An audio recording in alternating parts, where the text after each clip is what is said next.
Hey everyone, welcome to another episode on the channel. So I'm coming to you today to talk a little bit about something I posted earlier this week on my Instagram stories. And some of you may have not heard or you may not be aware of such thing as the Sunday scaries or the Sunday night blues, but it's a real thing. And a lot of people experience these moments and this feeling of anxiety, like anticipatory anxiety regarding the week to come, but nobody talks about it. And if only more talked about it, you may have a friend and find comfort in the fact that you're not alone. So I'm telling you today that you're not alone, and just listen a little more. I'm going to explain what this is all about, okay? So basically, it describes a feeling of anxiety that builds up over the course of the Sunday afternoon and into the evening, okay? Like, what is it that gets us down about going back to work on Monday? So Dr. Susan Cooperman is going to tell us all about it, okay? She's a neuropsychologist and a psychoanalyst. So she says it's an anticipatory anxiety, okay?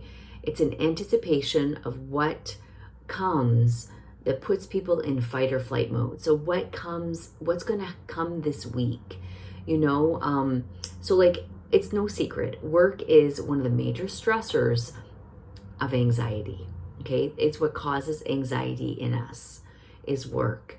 To define it, it's the anticipation of pain. If you're talking about anxiety in the workplace, it could be the anticipation that you're not going to be able to accomplish everything that week, or that you're going to mess things up, or you're going to do something wrong, and you're going to be called out on the spot in the moment. And that is, nobody wants that, right? Like, let's be real. So I have some tips that were shared that can help you combat those blues in the moment and help you find like a mindful moment or time, just to kind of get yourself grounded, okay? So the first thing, sleep is key, all right? Some people have difficulty falling asleep because they're anticipating that they might forget something, okay? Something needs to be done, or like that whole thing about setting the alarm, but being afraid the alarm's not going to go off, and you wake up numerous times before the alarm. That's anticipatory anxiety, okay? So one of the things you can do is you can keep a journal next to your bedside. This is a great tool to help that racing brain, okay? It can help you kind of ease your mind by taking things, writing them down and forgetting about them. So you have the comfort that they're written down. You can look at them tomorrow. You can move on, okay? Second thing, shut off all phones and devices.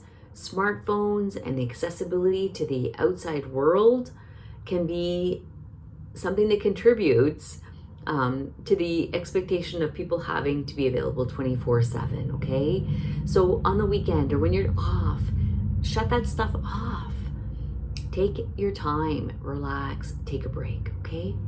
Number 3, create a wind down routine. This is super important. I've learned this over the years. So exercise definitely helps. Go for a walk, do some yoga, go for a jog.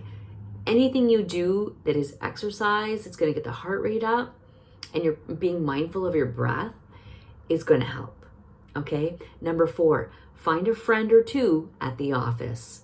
Okay, most of us are working at home now, so you have to find a friend or two virtually within the team that you're working in and lean on them, okay? The opportunity to really open up and express yourself freely without judgment to somebody who understands what you're going through is really going to be a great support, okay? And it's going to, like, somebody who understands anxiety, who has anxiety, is going to help support you and make you feel grounded again, okay? Last one, number 5, stay grounded in the present moment, okay? If you feel a little bit anxious on Sunday nights, you don't need to worry about that, okay? It's when it encroaches on your Monday night, or Tuesday night, or Thursday night. Like when it starts to like seep into the week, that is when you need to seek professional help or you need to seek professional advice, okay? That is something that you do not want to take lightly. All right. I'm not a professional by any means. These are tips that I'm sharing, okay? So seek professional help, seek professional advice if you are feeling this stress through the week and it's not going away.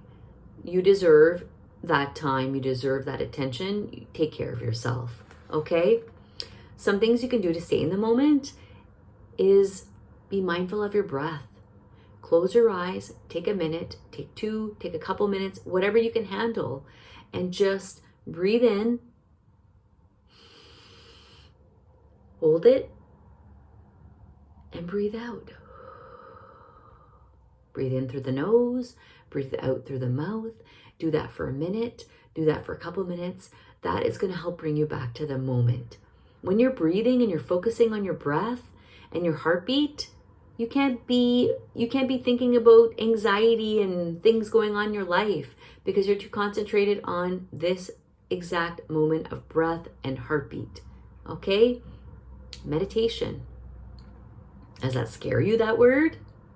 Meditating is basically being mindful of the breath. And it's being silence. It's silencing, you're trying to silence your thoughts. But you can silence your thoughts when you're being mindful of your breath. Don't get me wrong, you're going to still have thoughts come and go. But if you're mindful of your breath, you're always going to come back to your breath. Okay? All right. Thanks, guys. If you deal with anxiety, you're not alone. It's rough. Like you need somebody that you can talk to. So if you don't have a good friend that can relate, please reach out to somebody who's professional that can help guide you, give you some tips, and help you work through this. You're not alone and you don't need to go through this alone. Okay? I love you guys. Have a great day. Thanks so much for watching, okay? Talk soon. Bye.